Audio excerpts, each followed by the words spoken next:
What's the most disturbing secret you've discovered about someone close to you? Story 1. The 24 hours before my dad passed away from stage 4 lung cancer were heartbreaking.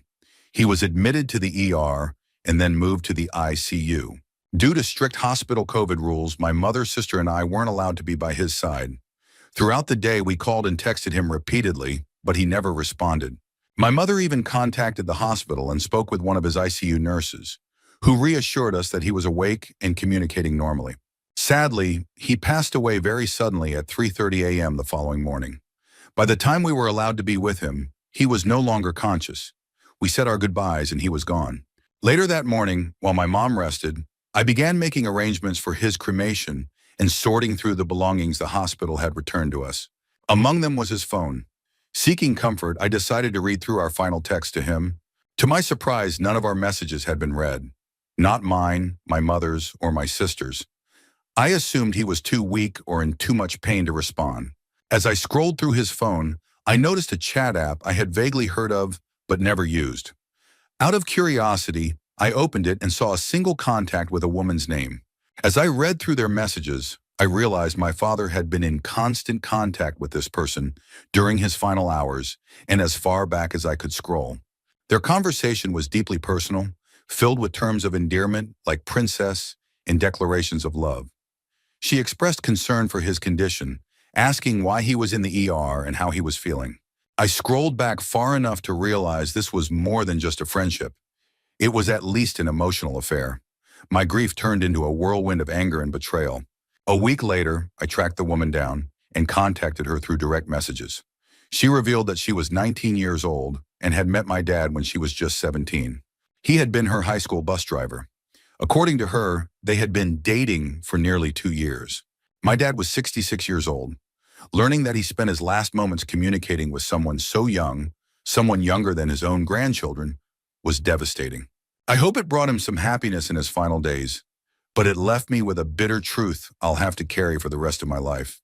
A truth that casts a shadow over my entire relationship with him, one I'll never have the chance to confront or make peace with. It's the one secret I wish I had never uncovered. Story 2. She was my best friend for 7 years. We'd been through everything together. When I moved out of state with my now husband, she convinced us both to return so we could be closer to her.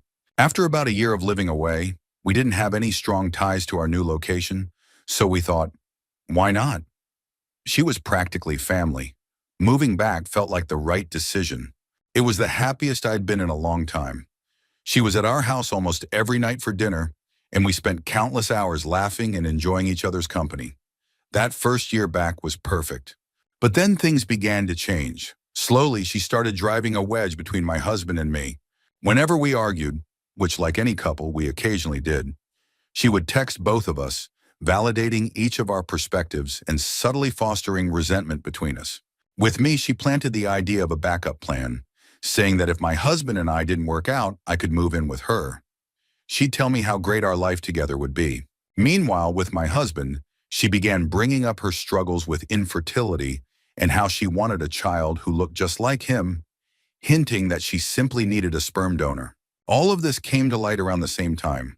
My husband and I compared messages, piecing together her manipulative behavior. Her goal became disturbingly clear. She wanted his sperm and envisioned raising a child with me as her partner. When we confronted her, she denied everything and lashed out at both of us. Things escalated quickly. She started showing up uninvited, banging on our door, demanding to be let in.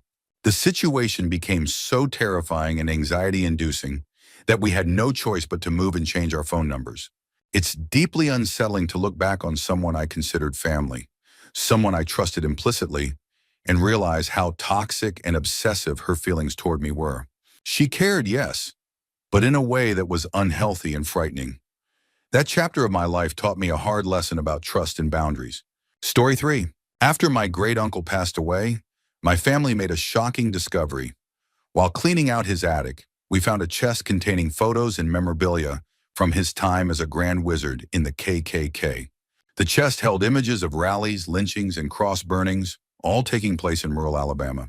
We were horrified and deeply disturbed, and suddenly many things about his behavior made sense. like his negativity toward his black hospice nurse, who had always been kind and compassionate to him and our family. When the discovery came to light, my family, overwhelmed with shame and disbelief, decided to burn everything. I was 16 at the time and had no say in the matter, but the adults in my family felt it was the best way to deal with the weight of what they had found. We held prayer vigils through our church to honor the victims of his hatred and to pray for healing. Looking back, I sometimes wonder if we should have preserved some of the evidence to provide closure to those affected by his actions. At the time, however, my family's priority was to sever ties with his legacy and erase him from our history. His gravestone was removed to prevent anyone from commemorating him, and he has been entirely omitted from our family records. My family has always prided itself on being inclusive. My ancestors were active in the civil rights movement, and one of my great-grandfathers was even involved in the Underground Railroad. For us, this discovery was a painful contradiction to everything we believed about our family. It's a heavy burden to bear, but we have tried to reconcile it by focusing on our actions today and honoring the values of inclusion and equality. Story 4. This isn't exactly a secret someone confided in me, but rather unsettling comments made by a family member about a notorious murder case in the Midwest. The case involved victims who were killed and reportedly fed to pigs, and although the murderers were caught, little to no remains were ever recovered. Over the years, this family member has occasionally made vague remarks about the case. Their comments never reveal anything incriminating or provide new information, but the serious and hushed tone they use has always left me uneasy.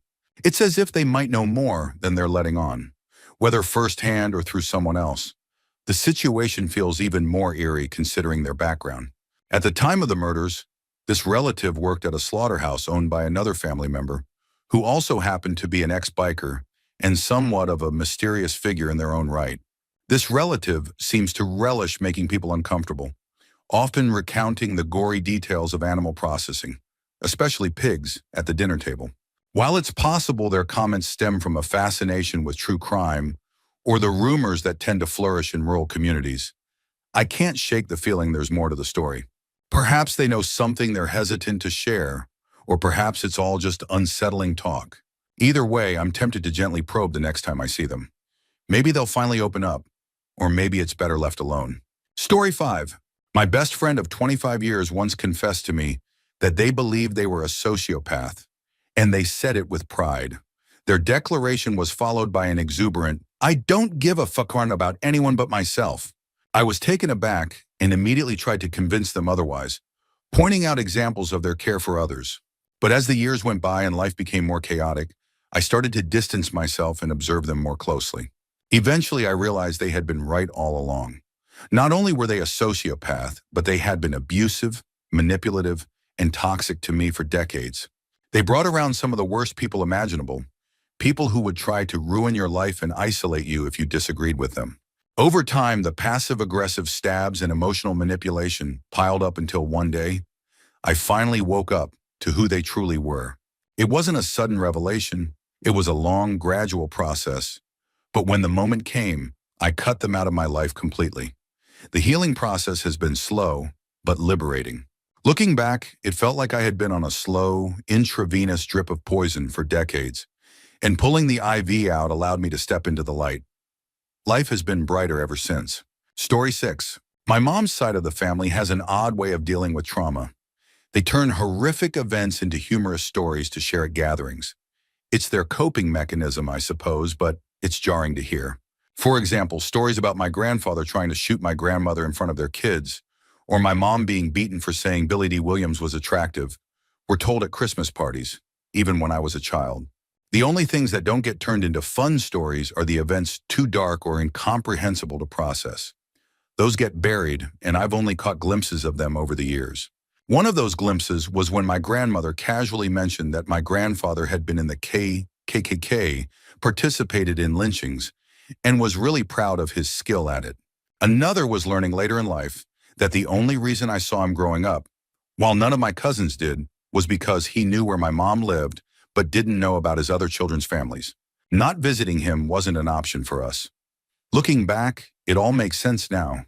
The eerie vibe of his house, the odd behaviors of the people around him. Like the mute grandkids of his new wife, playing with dead rats dressed in Barbie clothes in a dollhouse made of driftwood. It was a deeply unsettling environment, one I now realize was as strange as it felt at the time. Oh, see her, see nowhere. Story 7. My husband, then fiancé, and I spent a couple of years teaching in rural Alaska, a challenging but rewarding adventure. We befriended a colleague, an older single man, who seemed kind and friendly. We often had dinner at his house, went hiking, and even joined him for target shooting at a local beach. He took on an uncle-like role in our lives, and we even stayed at his house in the city once while on vacation. During our second year, he introduced us to a young woman he claimed was his niece. She lived with him, saying she was taking online classes to graduate after having trouble living with her father. This explanation seemed plausible, and she confirmed the story to me and other women in the village. However, by spring, she left suddenly. He claimed she had patched things up with her father and returned home. The truth came out later. The girl wasn't his niece. She was an underage girl he had groomed online. Her father eventually tracked her down after she contacted a local woman for help. A state trooper escorted her home. She had been missing for 8 months. The situation didn't end there. The following summer, he faced court for the incident, and soon after, it was revealed that he had attempted to lure another underage girl online. This time, it turned out the entire interaction was part of an FBI sting operation. What had started as a seemingly friendly relationship with a colleague turned into one of the most disturbing revelations of my life. Story 8. I have almost no interaction with my extended family, and honestly, I'm fine with it. They've proven themselves to be untrustworthy and indifferent to me. I only keep my mom, dad, and one brother close. The rest are irrelevant. Over the years, I've learned the hard way not to trust people, especially family, as it has cost me time, money, and peace of mind. Cutting ties has been liberating, and I don't regret losing touch with them. Their betrayal runs deep. They allowed terrible things to happen to my father, their own brother, and perpetuated spiteful treatment even after my grandfather passed away. My step-grandfather inherited money and a house that had originally been left by my father's real family to care for him. When my grandmother died when I was 8, all her assets went to her husband.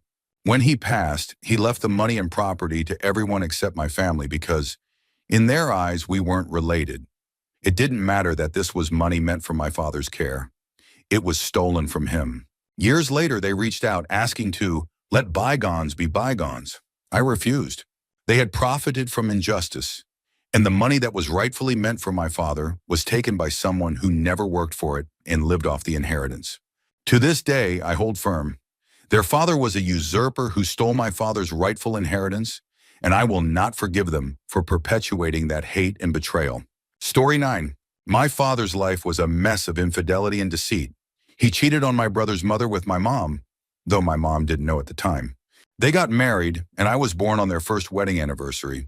But that didn't stop him from continuing his pattern of infidelity. He cheated on my mom with multiple women throughout their marriage. Even when he was visiting his dying mother, my grandmother, in her final days of battling cancer, he found time to meet up with other women, while my mom and I returned home for her funeral preparations. After leaving my mom, he remarried in Mexico to someone who was the same age as my brother from his first marriage. Years later, in 2011, he passed away from a heart attack while driving on the freeway.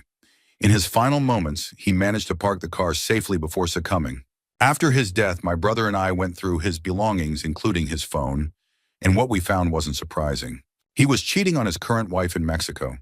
The names in his contact list, boss, lawyer, and others, were all covers for women he was seeing.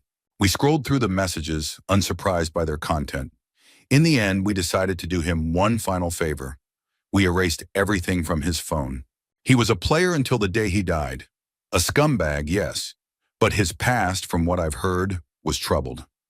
That, however, is a story for another time. Story 10. About 6 to 7 years ago, I found myself in a tough housing situation. The letting agency for my flat announced renovations and kicked me and my horrible flatmate out. Desperate to find a new place, I posted an ad for potential flatmates. A guy I recognized from anime conventions responded, and we agreed to meet up to discuss living arrangements. I vaguely knew him from cons, never a promising start, and had chatted with him a few times over drinks. We were even Facebook friends, and he had mutual connections with some of my closest friends. We met for Chinese food, and during the conversation, he casually mentioned having dissociative episodes where he'd wake up with no memory of what he'd done or where he'd been. He added that once he woke up with blood on his hands and no idea how it got there. I played it cool, responding with something like, "Yeah, that's not ideal." But internally, I decided immediately, I am absolutely not moving in with this guy. A few weeks later, I started hearing vague references from mutual friends about an incident involving this guy at an anime convention. None of them would go into detail, saying there was an active investigation. It didn't surprise me considering his odd behavior, but I didn't press for details. Time passed and I largely forgot about it until a few years later when someone messaged me, urging me to unfriend him because he had been convicted of violently raping a girl at knife point in a side room during an anime convention. He'd been sentenced to prison, and suddenly everything clicked. Mutual friends who had known him since their early teens finally opened up. When the allegations surfaced, he had claimed the victim was lying and insisted he was innocent. They cautiously believed him at first, saying nothing to anyone except the authorities. However, when they attended the trial, they were horrified by the overwhelming evidence of his guilt. Police had found a bag in his possession containing a knife, rope, duct tape, and other items. A chilling, premeditated kit. Even more disturbingly, they learned that the girl he attacked wasn't his intended victim. His target had been a girl one of my friends was dating at the time, whom he believed was leading him on. He even admitted he had considered murdering her. I didn't know the victim personally, but I can only imagine the trauma she endured. The revelation shattered my mutual friends, who had to come to terms with the fact that someone they had been close to for years was capable of such monstrous acts. The fallout extended beyond the crime itself. One girl who had initially expressed disbelief that he could do such a thing faced anonymous death threats from people who thought she was denying his guilt. This experience gave me a harrowing glimpse into the trauma and complexity of such situations. It wasn't just about the crime, but also the ripple effect it had on everyone connected to the perpetrator and the victim. It was a dark and sobering chapter that reminded me how little we truly know about the people we think we understand. Story 11. A childhood friend of mine once confessed something to me that has stayed on my mind for years. While she was heavily pregnant with her third child, she admitted to having slept with her boyfriend's best friend one night when she was extremely drunk. I didn't think much of it at first, until her third child was born. Unlike her first two kids, who have brown hair and eyes like both parents, this baby had blue eyes and ginger hair, features that perfectly matched the best friend, not the boyfriend. My friend had a history of drinking too much and ending up in regrettable situations as a teenager, so this incident wasn't entirely out of character. She told me it happened just once, and from what I know, both of them were incredibly drunk. I encouraged her to tell her boyfriend, but she never did, and as far as I know, he has no idea. Their relationship was strange to begin with. They were dating but didn't act like a couple, didn't live together, and he didn't contribute much to raising their two confirmed children. In fact, despite earning a good income, her boyfriend left her struggling financially, with barely enough money to buy decent clothes for herself. Around the time the third baby was born, the boyfriend's father passed away, which only added to the complicated dynamics. I'm not sure if her boyfriend ever suspected anything, or if he even cares, given the nature of their relationship. It's not that I condone cheating. I'm firmly against it, but I don't feel like it's my place to interfere. No paternity test has ever confirmed anything, and I've been out of contact with both of them for years now. Sometimes I wonder if the truth will ever come out, or if it's better left buried, given how disconnected and fragile their relationship already seemed. Story 12. This isn't disturbing, but it's one of the most shocking things I've ever learned about my family.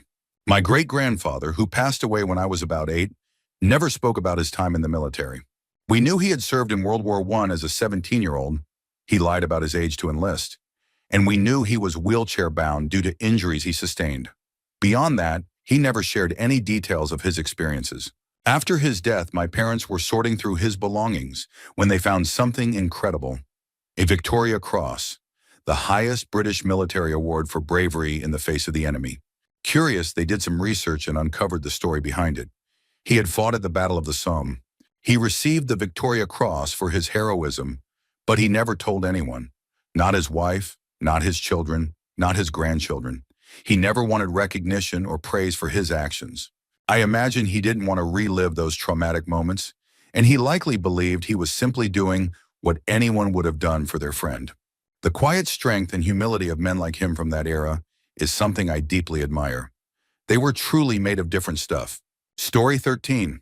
This feels like something out of a daytime soap opera, but it's my life. I hope this all makes sense. My parents have been married for over 30 years. About 10 years ago, when I was 27, I found out a huge family secret. My mother was married to someone else when she was 19 and had a daughter with him, my half-sister, Claire. Up until that moment, my parents had pretended she didn't exist.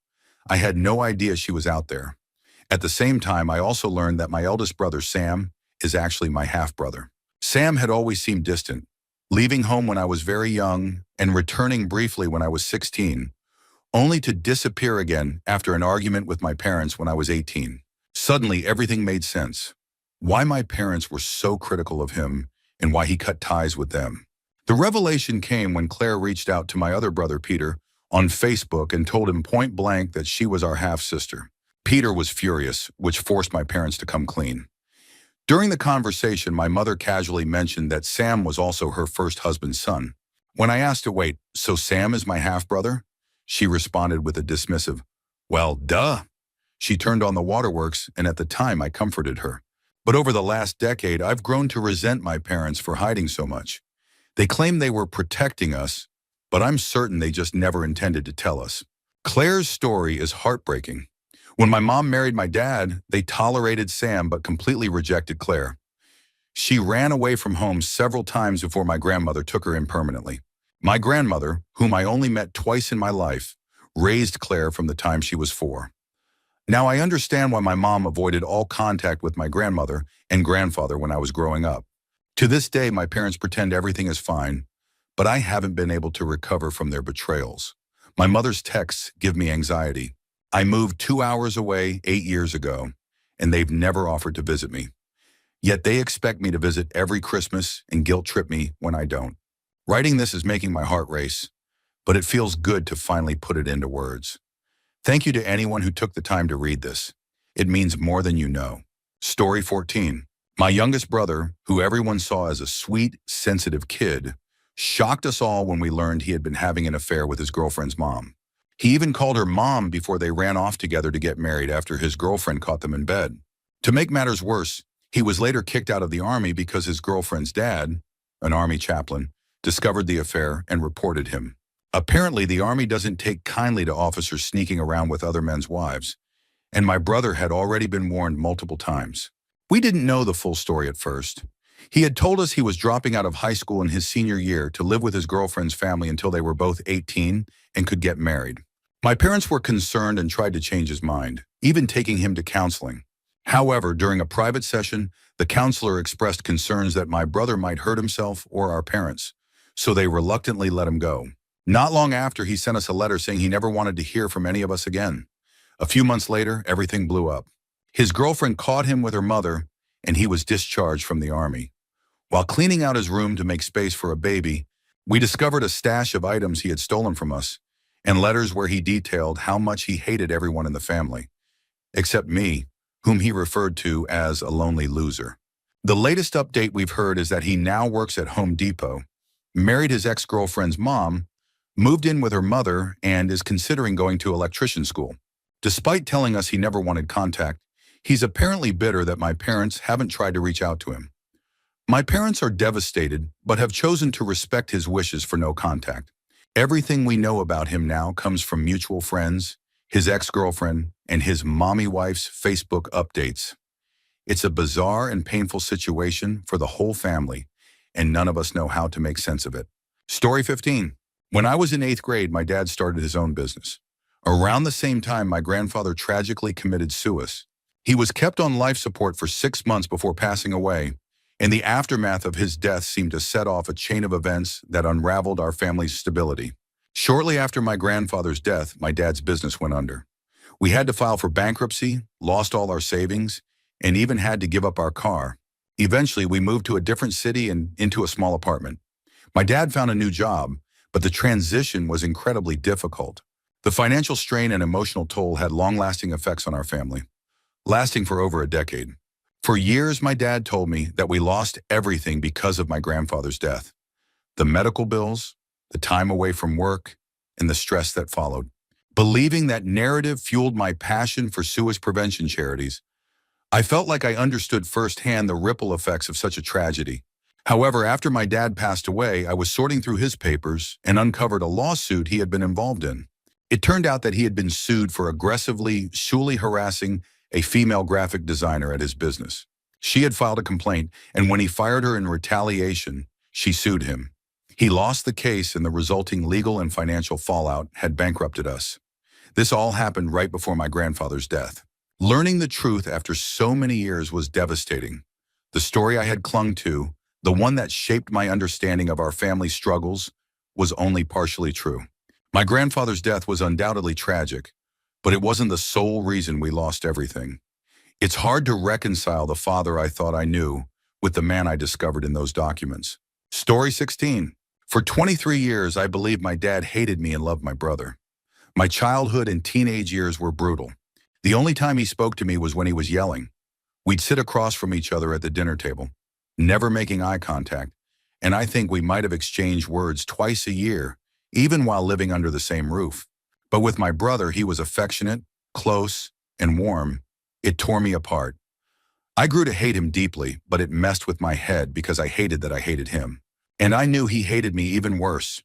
It wasn't until my grandmother, who was like a mom and best friend rolled into one, finally told me the truth when I was 23.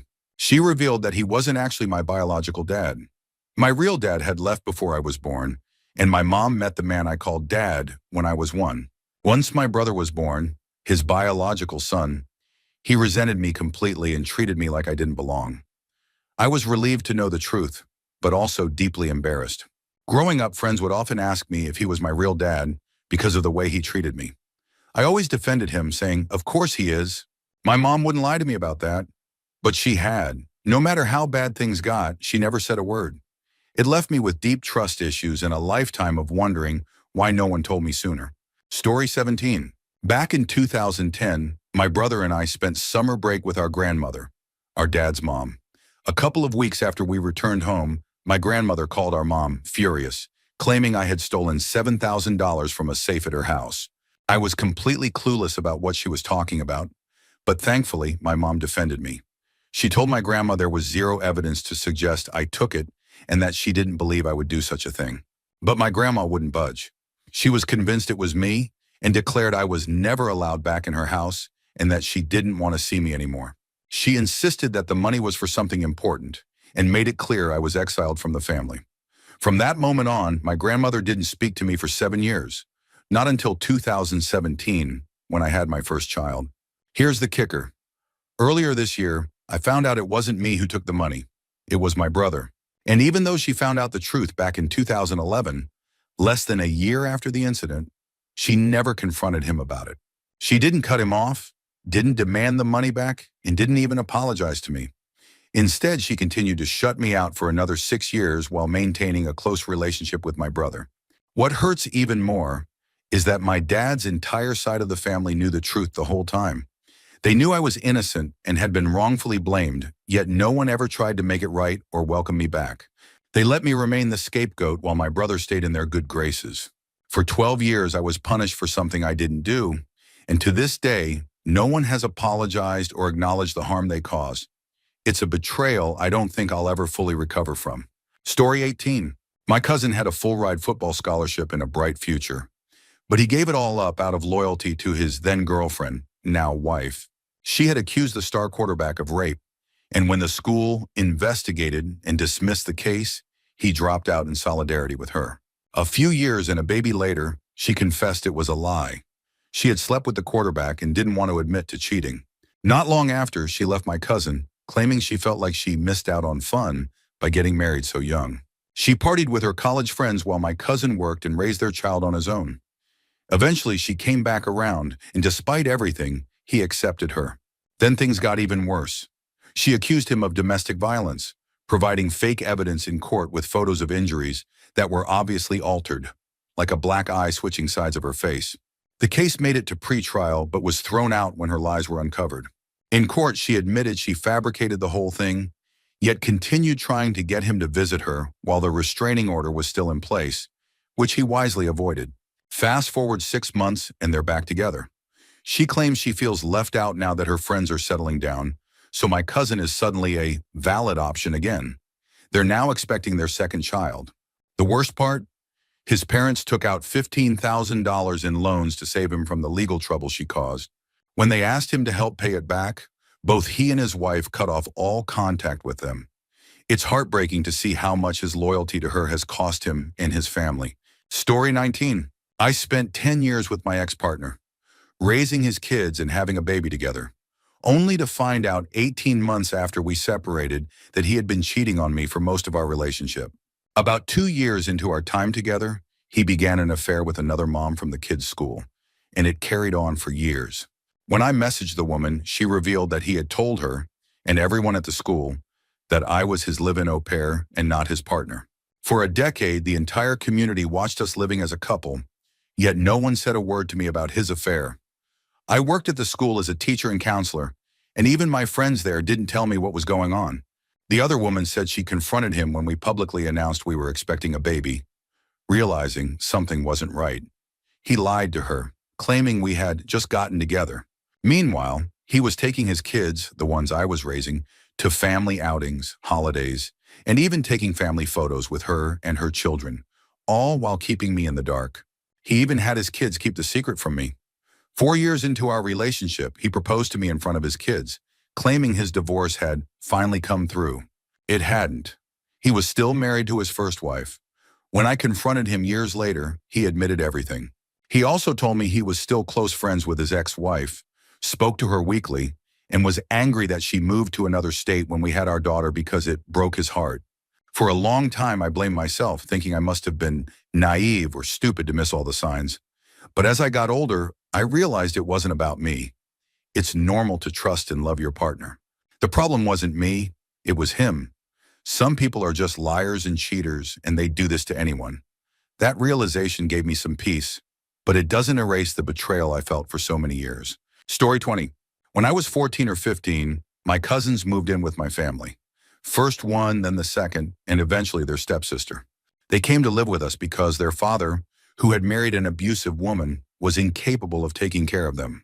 Over time, the stepsister left on her own, and the first cousin was asked to leave due to how she treated her sister. Eventually, it was just me, my mom, my brother, my sister, and my second cousin, SC, who I came to see as a sister.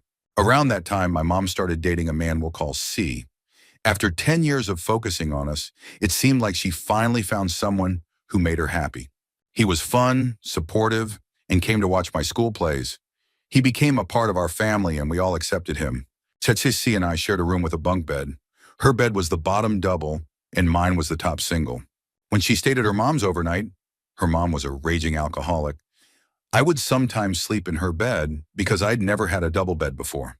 One night while she was away, I noticed something stuffed inside her pillowcase. I reached in and pulled out a belt and a shirt, C's shirt. It's sure C kept a diary, and I knew that was where I'd find answers. What I read shattered me. After everything my mom had done for her, giving her a new start in a safe home, SC had been sleeping with C for months. She was 17, he was 41. That was 14 years ago. SC and C stayed together for a long time, but recently I found out that she's now single and heartbroken after being betrayed. Meanwhile, C is apparently still not single. It's a bitter twist of irony that leaves me feeling a mix of anger, sadness, and disbelief at how things turned out. Story 21. My older brother started dating my best friend when she was 16, and he was 19. She told me about her feelings for him, but was afraid I wouldn't support their relationship. While I found it slightly uncomfortable, I decided to support them because they were both lonely and seemed to connect well. At first, everything seemed fine, but I started noticing inconsistencies in her behavior. She would claim to love things like kickboxing, but never participated with us, saying she didn't like sweating. I shrugged it off, thinking maybe she was trying to impress my brother. Their relationship lasted about 3 months before she called me, saying she wanted to break up with him because her parents didn't approve. I told her it was her decision to make, not her parents. Later she called again, crying, saying she'd ended things and was proud of herself. I supported her, but knew my brother would be crushed. He had always talked about her like she was the center of his world. Not long after, I discovered the texts she had sent him when breaking up. They were cold and cruel. She told him their relationship was never meaningful, that he wasn't interesting, and that she never thought they'd work. This devastated him, and for the first time, I had to comfort him as his little sister. He confided in me, and seeing him so heartbroken made me resent her.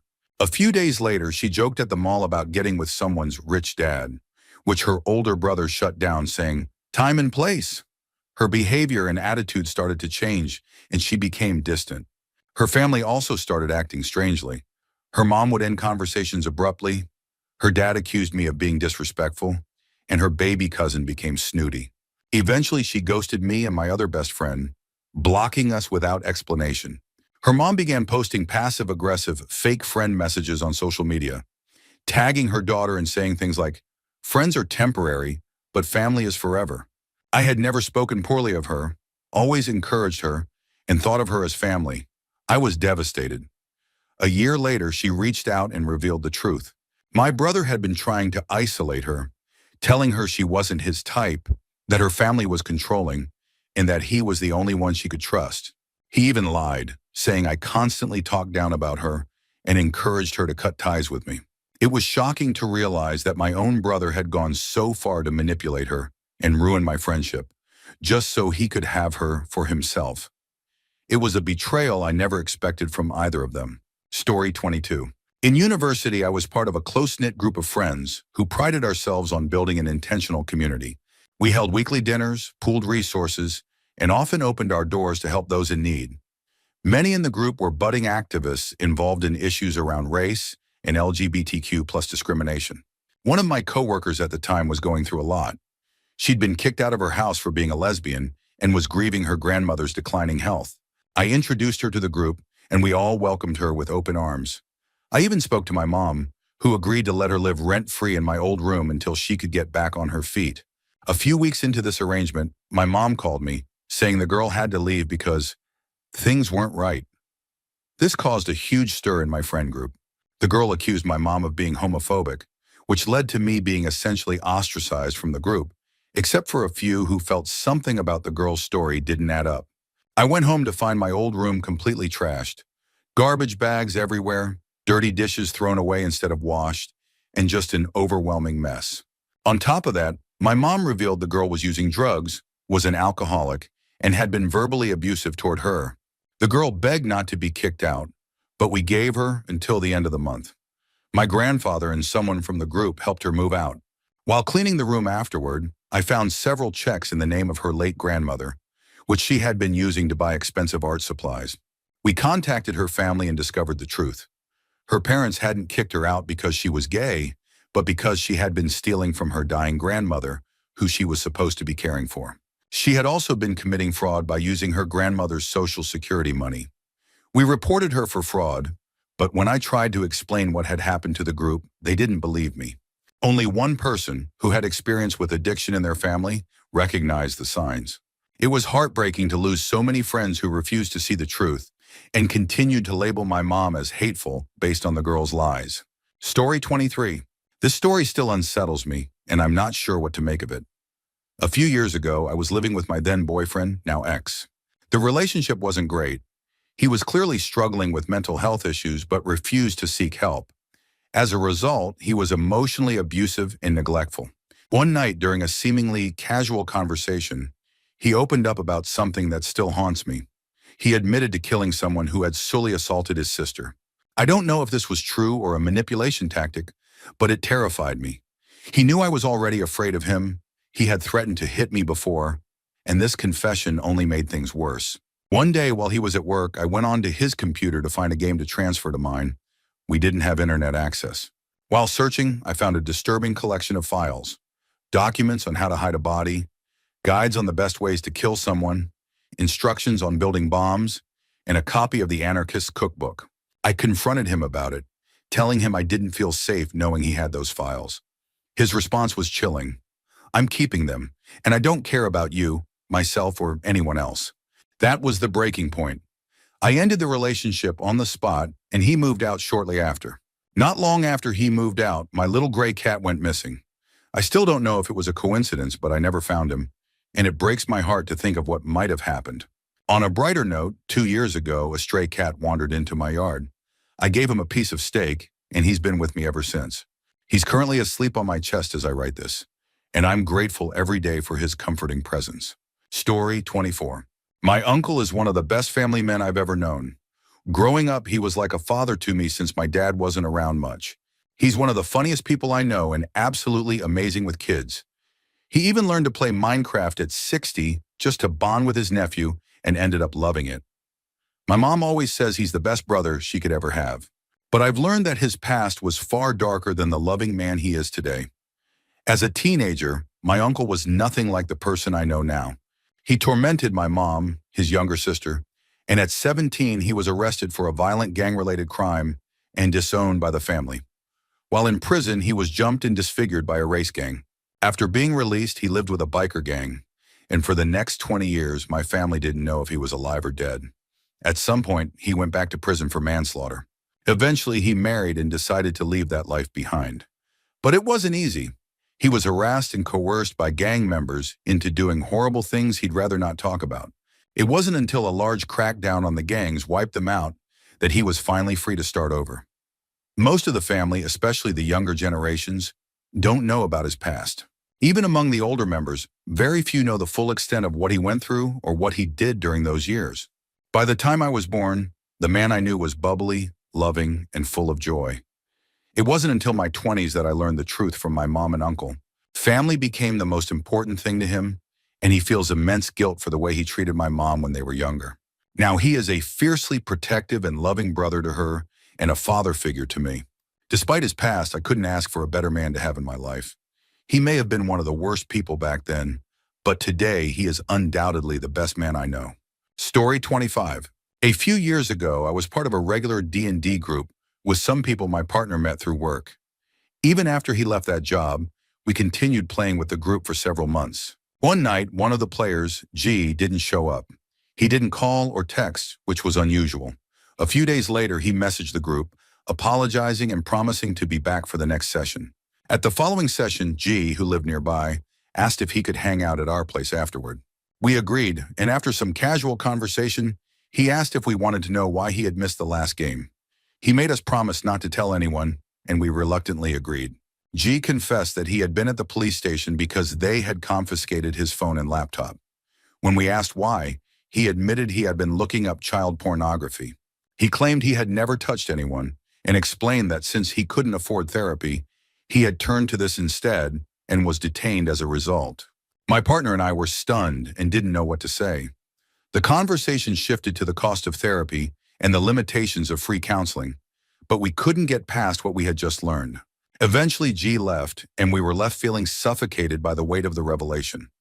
After some deliberation, we contacted him and told him we no longer felt comfortable being around him.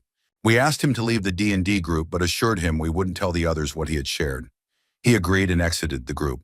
For weeks, I felt uneasy in my own home. G had been there. He knew where we lived. It didn't help that he had a young child of his own.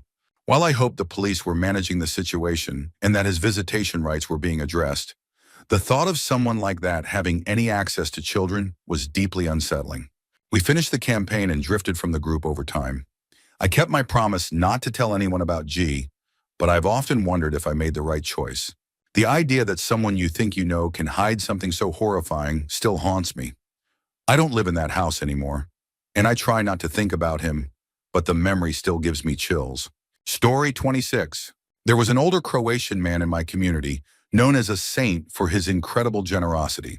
He helped countless immigrant families settle in Canada, teaching them English, giving them a place to stay, helping them find work, and even connecting them with local job opportunities.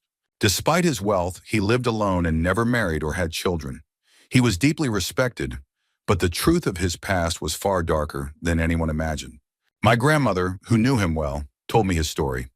During World War II, he was forced to serve as an assassin for the Ustaša, a Croatian extremist army influenced by the Nazis. One day, he and his best friend stumbled upon a hoard of Nazi gold. They stole as much as they could carry and had to literally kill their way out of Europe to escape with their lives. They fled to Canada, where the stolen gold netted each of them nearly $100,000 at the time, equivalent to about $2 million today. A few years later, his best friend passed away and left all of his money to the saint. Overwhelmed by guilt for the atrocities he had committed, he spent the rest of his life using his wealth to help others, especially fellow immigrants, start new lives in Canada. He never returned to Croatia. Despite his dark past, the man was revered for his generosity. His funeral was simple yet drew an enormous crowd.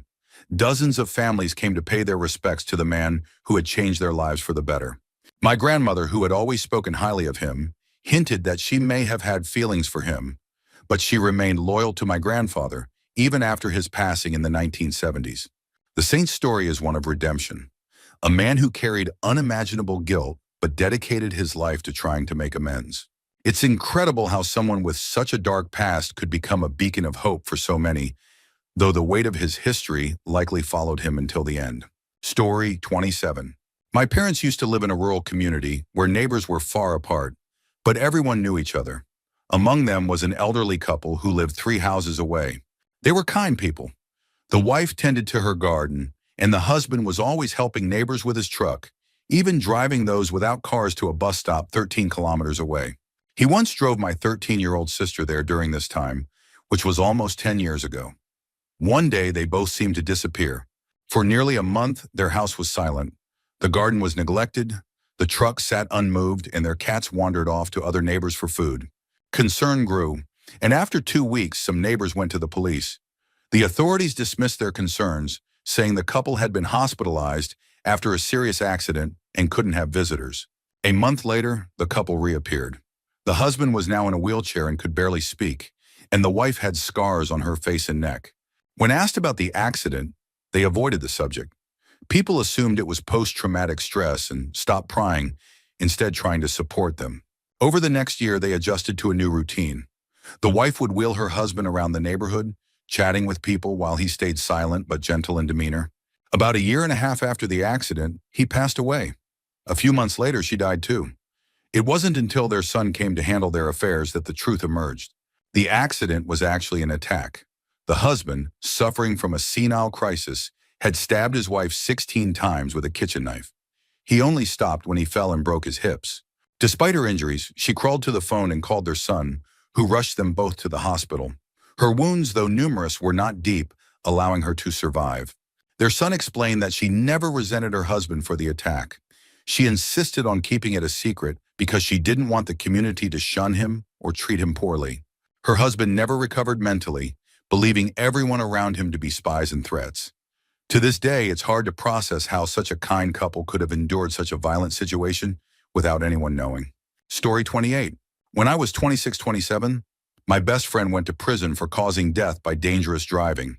He had no prior criminal record, showed full remorse, and behaved well in prison, so he served about 15 months of a 2-year sentence.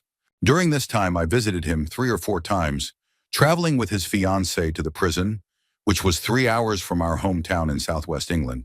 On the drives down, his fiancée and I made small talk. I got along with her well enough, though some people, my girlfriend at the time and other friends of my best mate, had a poor opinion of her. During these trips, she often emphasized how much she loved him and couldn't wait for him to come home. She said she'd wait as long as it took. Given that his mother had passed away while he was incarcerated, I was relieved to hear he at least had her support. However, there were rumors, even before he went to prison, that she was unfaithful. Neither of us believed them. It didn't seem possible. He was either at work or home with her before he was jailed. How could she have been cheating? On our last trip together, about 3 months before his release, we stopped for snacks. She left her phone on the seat while she went into the shop. A message popped up, and the opening line read, "I can't wait to F you again this." That was all I saw, but it was enough. I sat in the prison visitors hall that day, watching my best friend and his fiancée talk about their future, their excitement to get married, all the while knowing she was sleeping with someone else. I couldn't tell him, not while he was grieving his mother in prison. I worried it might push him to harm himself. He found out soon after his release. She left him 2 weeks before their wedding, causing them to lose the £5,000 deposit they'd paid for the venue. It turned out she had been sleeping with her manager at work from the day he went to prison, and possibly even before. I was heartbroken for him. He'd already lost so much, and to find out that his fiancée had been betraying him for years was a cruel blow. It's something that still makes me angry to think about, even now. Story 29. When I was in high school, I had some issues with my stepmom and had to leave home. A good friend's family kindly let me stay with them so I could finish school. My friend was mixed race with a tall white father and a petite Asian mother. One day we went out to the woods to drink some beers and share stories. One friend told us about how his brother had died as a passenger in a fleeing car. The driver had taken his friends along for what he claimed was an errand, but it turned out the errand was raping his own aunt. When the cops showed up, the driver fled and crashed, killing my friend's brother. It was a horrifying story. Then the friend I was staying with shared his own story. His father had gone to a college reunion, reconnected with an old flame, and decided he wanted a divorce. He had a family meeting where he told them about the affair and his plans to leave. Everyone knew what to expect, or so they thought. One night, while my friend and his sister were watching TV, they heard strange noises from upstairs. Initially, they thought their parents were laughing and might have reconciled. But then they heard a scream and rushed upstairs. What they found was horrifying. Their father had their mother in a headlock, and there was blood everywhere. His father's eyelid was hanging off his face. It turned out that his mother had attacked him while he was napping, hitting him with an axe and then trying to finish the job with a kitchen knife. That night, I returned to their house and made sure to be on my absolute best behavior for the rest of my stay. Story 30. I used to go to a lot of festivals with the same group of people. Close friends, friends of friends, and occasionally new faces. One guy in the group, let's call him Jay, was someone I only ever saw at festivals. We got along great, always had good conversations and vibed well at parties. While we weren't close enough to hang out outside of festivals, I still considered him a friendly presence in the group. One day, someone from the group sent a news article in our WhatsApp chat. The article showed a blurred picture of someone who looked disturbingly like Jay. The name didn't match at first, but later, we realized the article used his full name, not the nickname we knew him by. The story said that the man had driven his car into an oncoming truck. Initially, it was reported as an accident, and we were all worried. Later that same day, more details emerged, and it turned out it wasn't an accident. It was suicide. Jay had intentionally crashed into the truck while being pursued by the police. The police had been following him because he was a major suspect in a pedophile trafficking ring. Worse, he had been caught on camera in an Eastern European country fleeing the scene of a murder. The news left us all reeling. Jay had seemed so normal, so friendly. We had shared laughs, hugs, and countless good times. But as more information came out, it became clear he was involved in horrifying crimes, including unspeakable acts against children. Even now, years later, I feel sick thinking about it. The idea that someone I trusted and had good times with was secretly living such a dark, monstrous life still makes my skin crawl. It's a chilling reminder that you can never truly know someone. Story 31. At my previous job, I had a boss who was a kind woman, but a bit of a drinker. She knew I'd been through some horrendous experiences with my ex-husband, and one evening, after too much alcohol in her coffee cup, she decided to share her darkest secret. She had taken time off work the previous year, officially for a ruptured ovarian cyst. But that wasn't the truth. She revealed that her ex had raped her, strangling her with a dressing gown cord until she passed out. This assault resulted in her becoming pregnant. She was petite and didn't show, nor did she tell anyone about the pregnancy. At about 7.5 months, she went into labor and gave birth to a boy who, she said, looked exactly like his dad. She felt she couldn't parent the child, so she gave him up for adoption and used the ruptured cyst story to explain her absence from work. Her rapist ex didn't know about the child, and she was terrified he would kill her or search for the boy if he ever found out. She mentioned that the adoption was closed, but part of the agreement allowed the child to look for his birth parents when he turned 18. This possibility haunts her every day. The next day, she either couldn't remember telling me or chose to act like she didn't. I left that job not long after, but I still see her occasionally. She's now in a long-term relationship with a new partner, but I've overheard people asking her, "When are you settling down and starting a family?" Or, "You don't have any kids yet?" I see her flinch every time. My heart breaks for her and the weight of her hidden pain. Story 32. I used to work with someone who pretended to have cancer for years. How they managed to pull it off still baffles me. They lied to their friends, family, partner, and even their children. At work, they became close to many colleagues, including me. We all thought they were genuinely sick. They went so far as to have coworkers drop them off at the hospital for treatments and then pick them up later. This person climbed to a prominent position in a national organization, and during that time, we organized a fundraiser to help cover their treatment in America. We raised over $50,000 and they took the trip, claiming it was for treatment. Later, we found out it was just a vacation. At that point, we were under the belief that the treatment was their last hope, and they only had months to live. Their partner even organized a rushed wedding so they could be married before they passed away. The truth unraveled when the organization began noticing inconsistencies in their story. An investigation revealed they didn't have cancer at all. It was an elaborate web of lies. They were ultimately charged with fraud. The betrayal shocked everyone who trusted and cared for them. It's still hard to process how someone could deceive their closest loved ones to such an extent. Story 33. My mom passed away 3 years ago at 48. After her passing, we were given some of her belongings, including her diaries and journals. Reading through them broke my heart. She wrote about things none of us knew she endured. Being beaten, having a bowl of hot pasta thrown at her, which scalded her face and chest, and being raped while violently ill and throwing up. There were so many dark secrets that she carried with her to her grave. Looking back, it hurts that she didn't confide in me. I was her firstborn, and though I was a handful as a child, I knew I was her favorite. She used to light up with a massive smile whenever I visited and cried when I left, even though I only lived 10 miles away. At the time, I thought it was just because she loved me so much. Now I wonder if it was because she felt safe when I was around and feared being alone. I wish she had told me. She knew I would have acted to protect her no matter what. She was my queen, and I would have done anything for her. Now I carry the weight of knowing how much she suffered in silence and how I wasn't able to shield her from it. Story 34.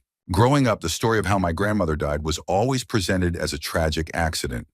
The family told us that in the 1980s, she worked with the police and was killed during a robbery gone wrong.